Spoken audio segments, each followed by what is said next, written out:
بسم اللہ الرحمن الرحیم۔ السلام علیکم ورحمۃ اللہ۔ تو آج ہم بات کریں گے ترک نماز پر وعید کے بارے میں۔ نبی کریم صلی اللہ علیہ وسلم نے ارشاد فرمایا کہ بندے اور کفر کو ملا دینے والی چیز نماز ہے، یعنی جو شخص نماز چھوڑ دیتا ہے وہ کفر کے قریب ہو جاتا ہے۔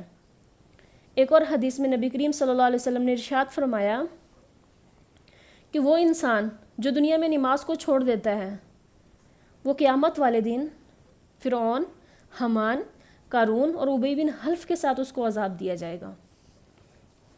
ایک اور حدیث میں ہے کہ نبی کریم صلی اللہ علیہ وسلم نے ارشاد فرمایا کہ ایک نماز کو چھوڑنے والا اس طرح ہے کہ اس کے گھر، اس کے مال، اسباب سب کچھ اس سے چھن گیا ہو۔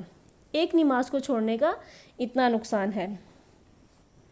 نبی کریم صلی اللہ علیہ وسلم نے فرمایا کہ نماز میں سستی کرنے والوں کو کئی طرح سے عذاب دیا جاتا ہے۔ 5 طرح اس کو دنیا میں عذاب دیا جاتا ہے، 3 طرح اس کو موت کے وقت عذاب دیا جاتا ہے، 3 طرح اس کو قبر میں عذاب دیا جاتا ہے، اور 3 طرح قبر سے نکلنے کے بعد اس کو عذاب دیا جاتا ہے۔ دنیا میں اس کی زندگی میں برکت نہیں رہتی اور نیکیوں کا نور اس کے چہرے سے ہٹا دیا جاتا ہے۔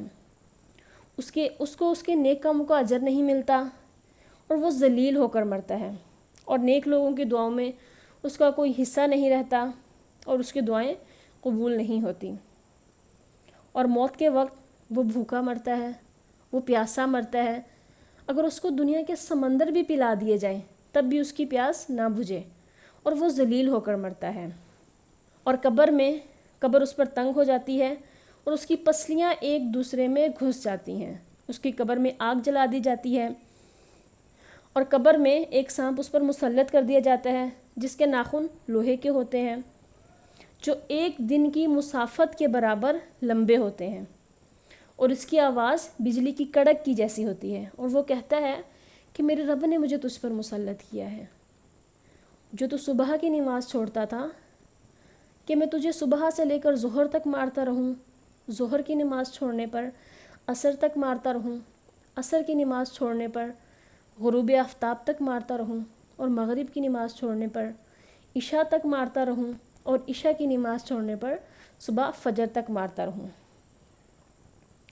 اور جب وہ ایک دفعہ مارتا ہے تو مردہ 70 ہاتھ زمین میں گھس جاتا ہے، اور یہی سلسلہ قیامت تک جاری رہتا ہے۔